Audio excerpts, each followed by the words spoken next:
Well, hi, everybody. My name is Becky Rupp. I'm a writer. I write both fiction and nonfiction, both for kids and adults. I just wanted to talk about the fact that, practically everybody who writes comes at it from a different angle and from very, very different backgrounds. And I always liked writing. I started out in science. I have a PhD in biochemistry and cell biology. And until I started writing professionally, all I'd really published with were things like the Journal of Biological Chemistry. So when I started writing for the public, I really stuck pretty close to science. I did a lot of nonfiction, the science of ice cream, the science of earthworms. But, when I first started writing, I saw fiction and nonfiction as two completely different genres. Nonfiction, I always thought, was the thing that serious people researched. And fiction, you just made it up out of your head, so obviously it must be easier.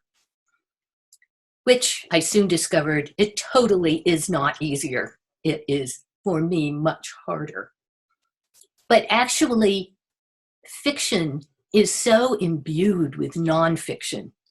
I think that's what makes fiction much, much richer, is the body of stuff that you bring to it. One of the things that has fascinated me in all the writing I do is all the stuff that you learn along the way. All writing is, I think, multidisciplinary, multidimensional, lots of connections, and the more connections you've got, the better off you are. So what I do is I keep a writer's notebook. And this is what I've got about 3 of these. They're like mixes of scrapbooks and collections of poems I like, or quotations, or just ideas. I often think, doing nonfiction books and doing research is kind of like doing a jigsaw puzzle.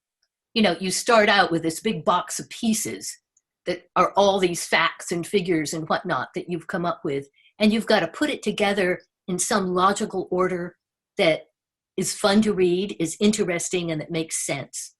I would say, as a reader, writer, and scientist, be interested in everything, because there's almost nothing out there that's not fascinating if you start looking into it.